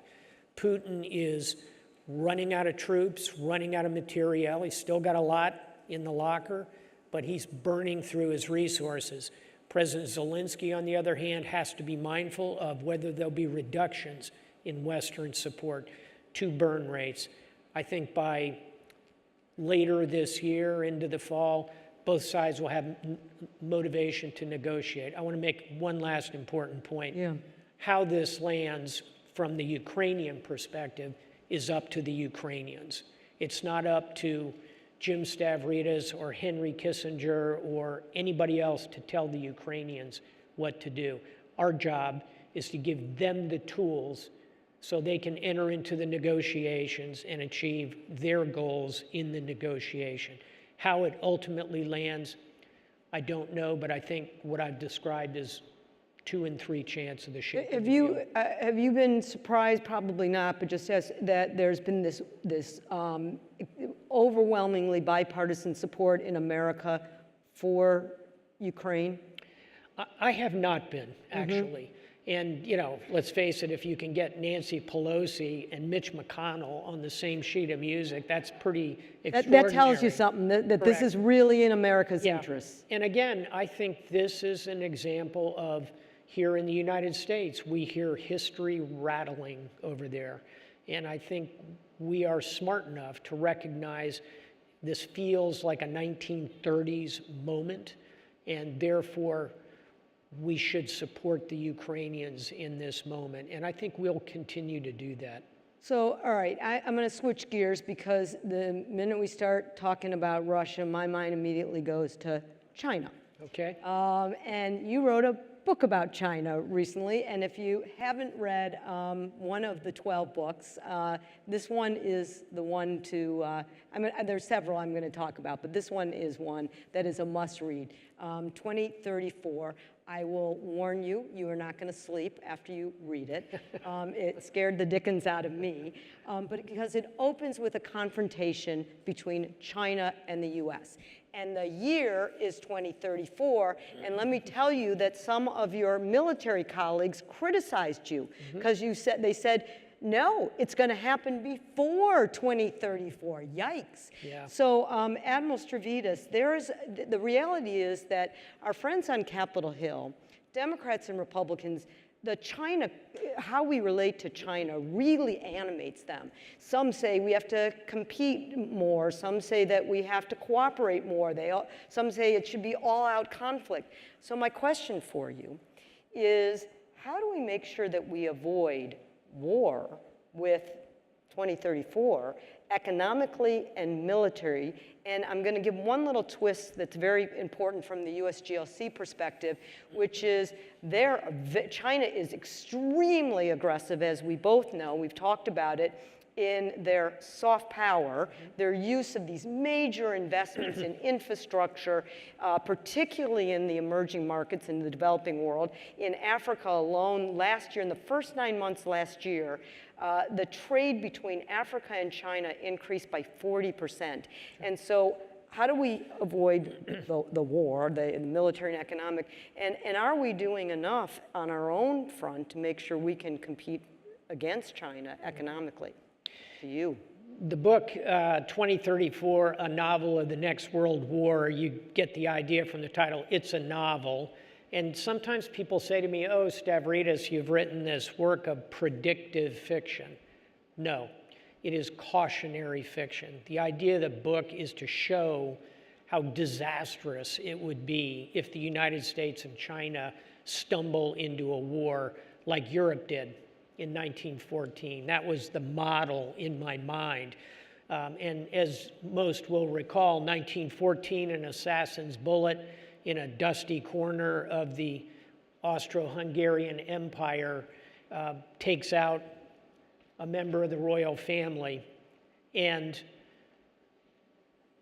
by 1918, the Austro-Hungarian Empire is gone. The Russian Empire is gone. The Ottoman Empire is gone. Big doors can swing on very small hinges. That's the story of 2034. An incident in the South China Sea expands into a war, and both nations are deeply, deeply diminished. So how do we avoid it? I'll make a book recommendation, not by me. Just out, former Prime Minister of Australia, Kevin Rudd, has written a new book called The Avoidable War. It's quite good on this subject.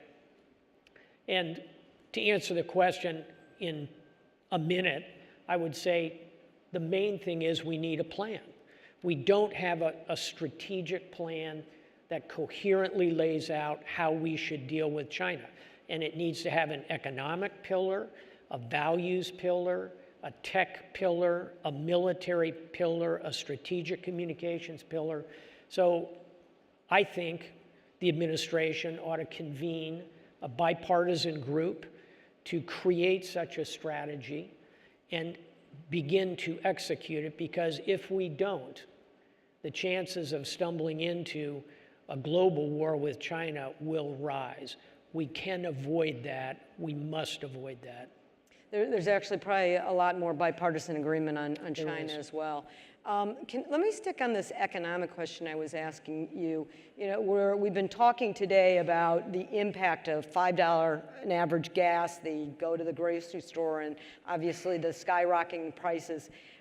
You spend a lot of time with business leaders. You talk a lot with CEOs, and one of the things that we've been talking about today is these forces of the global instability on our own economic interests.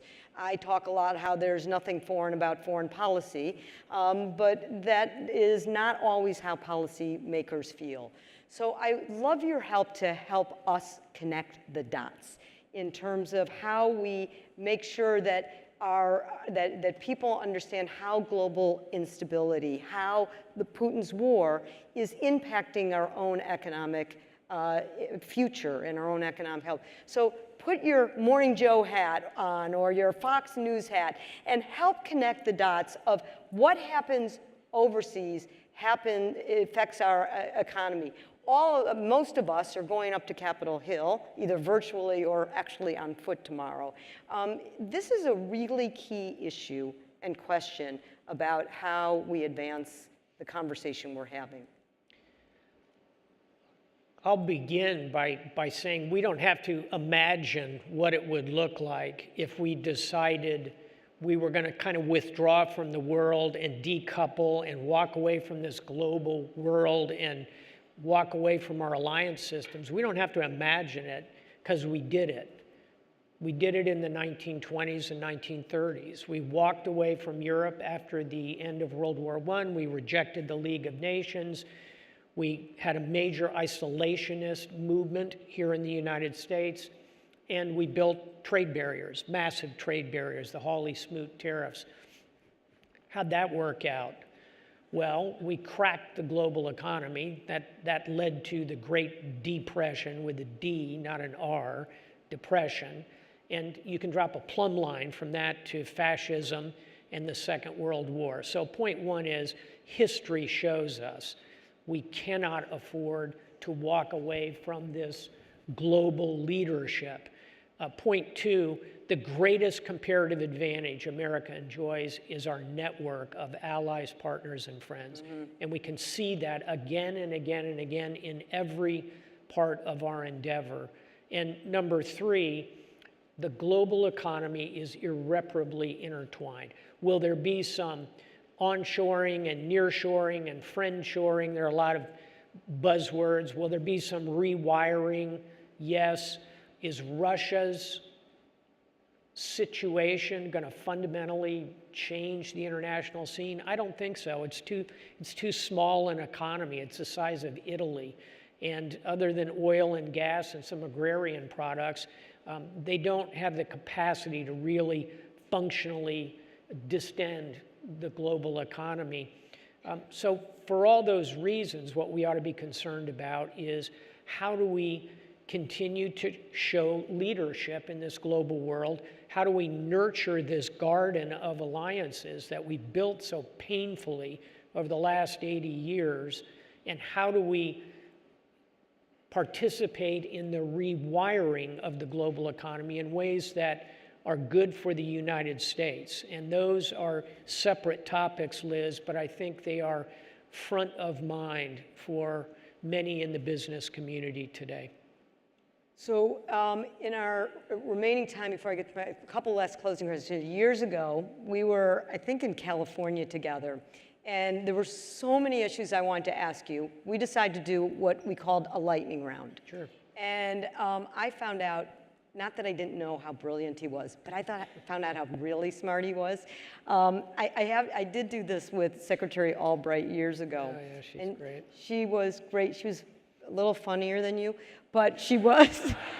I think I'm pretty funny. But you got through more countries than she did because she had a story for everyone. So here's what we're going to do. I'm going to throw out a country or a topic, and you can say whatever you want in just a couple sentences. Okay. You ready? Yeah, I'm ready. Ready? Iran. Nuclear deal is not going to happen, and we need to bind ourselves even more tightly to our allies in the region, to include our Arab partners and Israel. As those two come together, our engagement with them is going to end up being the bulwark around Iran. Afghanistan.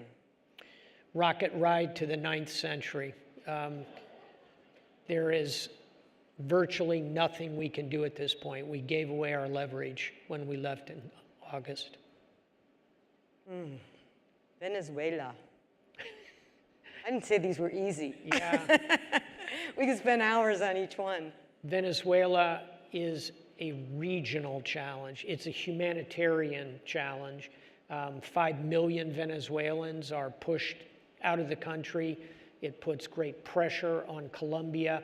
The solutions there ultimately will be regional. And here in the United States, and I say this as former commander, U.S. Southern Command, the United States can't Bigfoot its way through this region. We have to work with the regional structure, and we're going to have challenges doing that. Witness the summit, which the president of Mexico declined to attend. Very disappointing. Sticking in that region, but let's take the Northern Triangle. Well, these really are. I didn't. That's why I said only you could handle this. Yeah. The Northern Triangle, if you don't follow Latin America closely, is El Salvador, Honduras, and Guatemala, and it is a deeply challenged region with gangs, drugs, narcotics, as in the flow of migrants coming to the United States. Here, again, the solutions, Liz, are regional, but I'll add another thought to it, which is much can be addressed by the international piece, but it's also the interagency cooperation between the intelligence agencies, the DEA, the Department of Defense, and it's also private-public. It's finding ways that private sector can help in those regions. None of that is easy. Finally, the diaspora from those nations, notably El Sal's, very impressive. They can be helpful in creating some openings there. Again, none of these are easy problems. Why don't you ask me about Norway? Because, no, let me get a couple quick ones in. I want to hit one in a different part of the world, Ethiopia. See, I'm giving you all the easy ones. Ethiopia is, first of all, most Americans don't know how big it is. It's the second most populous country in Africa, about 110 million. It's in the grips of a terrible civil war. There's a secessionist province there, Tigray, and there are enormous ethnic divisions, tribal divisions, linguistic divisions in this massive country. Here, I think the best bet is outside mediation, recognizing Ethiopians are incredibly proud. Their nation has been an independent state for a millennia and more, and thus they are extremely sensitive to suggestions of outside interference or peacekeepers. Yet I think this one really screams for some level of outside negotiated province, perhaps from the African Union. I'll give you an easy one. America. Yeah, I think it's worth saying this. First of all, yes, we have our problems and our challenges here, but let me tell you something. In 10 years as a combatant commander, and before that, senior military assistant to the Secretary of Defense, I visited about 125 countries. And everywhere I went, I played a courtesy call on the US ambassador. And in every embassy, there were lines of people seeking to emigrate to the United States of America. You go to the Chinese embassy or the Russian embassy, there's no lines there. Despite our challenges and this kind of dark forest we've wandered into with divisions in the country, no other nation would change the hand of cards they have. No other big nation would hesitate to change the hand of cards with the one we have. We have vast lands, arable, we have fresh water, we're guarded on east and west by massive oceans, we have benign neighbors north and south, our universities are the envy of the world, our innovation is second to none. We have an awful lot going for us here. Our problem, as everyone in this room knows, and you mentioned earlier, Morning Joe versus Fox and Friends, it's the division in our country. And by the way, I'm a political independent. I'm a registered independent, neither Republican nor a Democrat, always have been. I was vetted for vice president by Hillary Clinton, one of 6 people actually vetted by the campaign, and I was offered a cabinet post by the Trump administration. I think of that as 2 bullets whizzing by my head at very close range. So let me. But my point is, see, and you said I wasn't funny. I was wrong.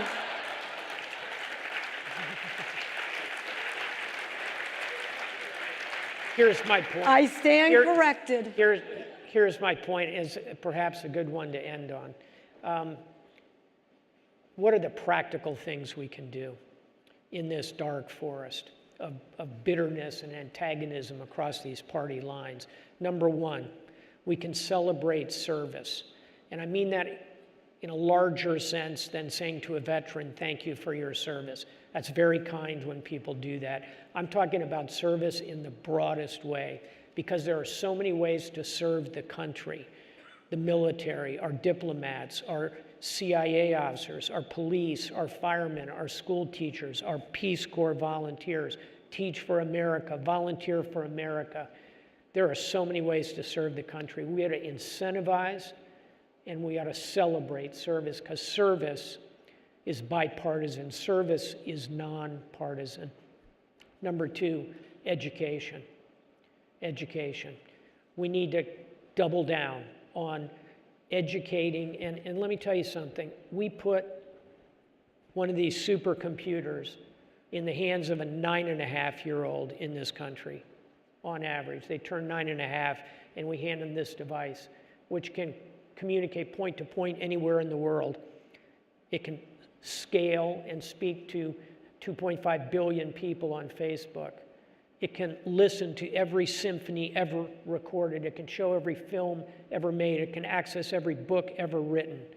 It can also show you every porn video ever made. Think about that. Yet we hand that device to a 9.5-year-old, often with zero parental controls. Education. We need to teach people how to use these, how to be smart about the internet, how to discern truth from falsehood on the internet. We've got a big job of education ahead of us. And third and finally,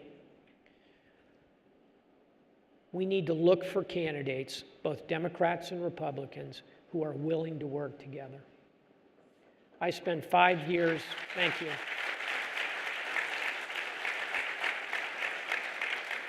I spent 5 years as the dean of the Fletcher School of Law and Diplomacy, Tufts University in Massachusetts, the People's Republic of Massachusetts. I say that with a lot of affection. Most liberal state in the country. Who's the governor? Republican. He's a Republican, Charlie Baker. He reaches across the aisles. While I was there, my congressman was a young guy named Seth Moulton. He's a Democrat, famous for reaching across the aisles. These candidates exist. We need to find them, in my view. We need to do this the old-fashioned way at the ballot box.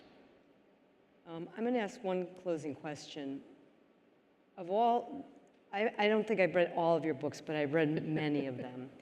And my favorite one I brought is called Sailing True North. And it's a beautiful, beautiful book of 10 admirals and their voyage of character.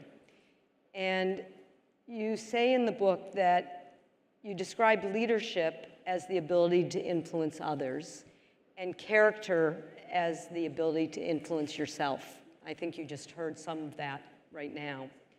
And I'm going to read a quote from it. "One should never forget that the scale by which you will measure your life is one you make yourself, forging it a bit at a time throughout the years of your life. We cannot simply avoid the hard choices by not embarking on the voyage." All of our guests here, tens of thousands of people that have joined us on virtually. We had over 200,000 people join us this morning virtually. I don't know how many this afternoon, are tuned in because they believe, as we all do, that America needs to be engaged in the world. All of you should know that Admiral Stavridis, along with General Tony Zinni, chair a group of 250 retired 3- and 4-star generals and admirals who believe that development and diplomacy alongside defense are what we need to keep America safe and strong in the world. Can you close with why you're spending your time as leading this effort as a reflection of character and what influences you? What a kind question, particularly the way you phrase it. I do this work with USGLC because I deeply believe that it is both the right thing to do, the humanitarian thing to do, the positive way in which we can tend that garden of allies, partners, and friends. But Liz, I also do it pragmatically because I think it deeply contributes to our national security. Practical example, of all the deployments I've ordered in the course of my long youth in the Navy, of all the deployments, the one I'm proudest of was not a warship, was not a squadron of fighters, was not battalions of Marines, all of whom deployed forward with great pride. The one I'm really proud of, deploying the hospital ship Comfort to Latin America and the Caribbean. And port to port to port, that ship would pull in and conduct marvelous engagement and would take young people and sort out their medical challenges. And I'll tell you one story from those days that I think illustrates this, Liz. At a clinic in Nicaragua, hardly under Daniel Ortega, a place where we might think of being welcomed as a US military, at one of these optometry clinics that we were running, a young mother came up with her 8-year-old child and was describing to the doctor, my son's vision, he can't see clearly. And the doctor gave him a quick exam, and she saw immediately that he had simple myopia, like a third of the people in this room do. And the doctor put like a little set of glasses over this young boy's eyes, and he looked up, and you could tell suddenly everything was clear to him. And he turned to his mother and he said in Spanish, Mama, veo el mundo. Mom, I see the world. Think about that. Think about that message of compassion and competence, engagement. This is a worthy effort you lead, Liz Schreier. Please join me in a round of applause for a great, great leader here. To everybody. And I want to close with a quote, if I can, and I'm going to quote Napoleon, because Napoleon and I see everything eye to eye.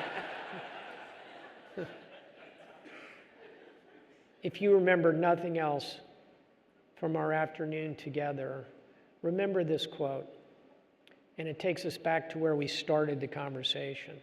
Napoleon said, a leader is a dealer in hope, not in fear, not in anger. A leader is a dealer in hope. This organization gives me great hope. Thank you very much. Pleasure being with you. Please stay. Admiral Jim Stavridis. Oh, are you a doll?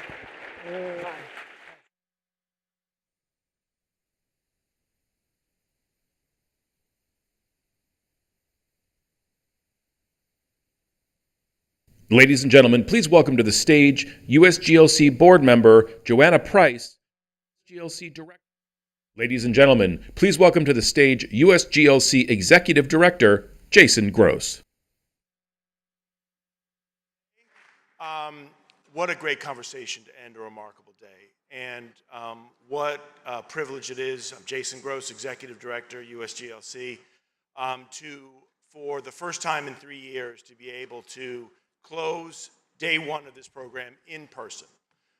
We've done a remarkable job as a community over the last 3 years to change this conversation from in-person to virtual, using technology, doing our best. But there is no substitute for the energy that we've all felt in this room today, the crackle in the hallways of new connections and collaborations happening. And I just want to say to the over 200,000 watching us virtually today across the country, you've got to get here next year in person and join us and capitalize on this energy here. Make your reservations for next year because you're missing out with us. We miss you. We have a great group this year and a great group today. I just want to recap that for this first day, you all are more than prepared to go to Capitol Hill tomorrow with the discussions that you've heard today. Let's recap quickly what we've heard, starting with Ambassador Power and the freedom agenda of USAID, freedom from invasion, from authoritarianism, from misinformation, from pandemic, from hunger. And that segued into our conversation on food security, anchored by Secretary Vilsack and Nate Mook of World Central Kitchen, C.D. Glenn of PepsiCo, about this overlap of food security and national security. That fragile line of food insecurity leading to fragile states, leading to failed states, intervening early so we don't face that around the world. And seeing the excitement now of Cargill continuing their partnership with us on the Heartland Initiative and launching this Farmers for Prosperity, Coca-Cola and the South Initiative, all this new energy in this group going across. Clarissa Ward from the front lines about the amazing transformation of allies that are joining today in record numbers to push back against Russian aggression. Your global health, your breakout sessions on global health, on climate change, on the new threats of today, where the great conversations occurred. And then we close with these great what's it worth conversations as well. And certainly I think everyone noticed that we saw in the continuation of this tradition of this organization, top leaders from the Trump administration, Morgan Ortagus, Heather Nauert, David Urban, our own Michelle Beckering, conducting conversations with members of the Biden administration too. This continuity of the role that America plays, the leadership that transforms parties, administrations, all red and blue states, that tradition continued here as well. Until we capped it all off with our North Star, Admiral Stavridis and Liz, telling us again of that salute to service and the determination that we cannot shirk from our responsibilities as global leaders, and in tow with all the veterans for Smart Power that have joined us around the country to give us that determination and that credibility. What a day it was. As we wrap up, a few final logistics for the evening. I am pleased to announce that the 2023 Global Impact Forum has dates, June 26th and 27th. So those folks watching at home, book your calendars, book your flights for next year and join us. And we hope you're all back as well for another great year together. As we conclude, you're going to walk outside to our Global Impact Expo and networking reception for the best in innovation from the U.S. government, as well as our implementers and agencies and organizations on the cutting edge of development and diplomacy. And then it's on to day two. Tomorrow's breakfast, 0800 in this room, 3 members of Congress in our bipartisan tradition, Joaquin Castro of Texas, Fred Upton of Michigan, Sarah Jacobs of California. Our pep rally for the big day tomorrow kicks off. We'll see you in the morning for breakfast. If you haven't picked up your packets yet, please get those at the information desk on your way out. And as you know, for the Hill visits, most will be in person. A few might be virtual here that will kick off that you can do on your laptops here, but then we'll head to the Hill. Buses will be leaving all day. I think that might be it. Enjoy the reception. Get some rest tonight. We'll see you out there for some more conversation. So glad to see you all in person. Be well.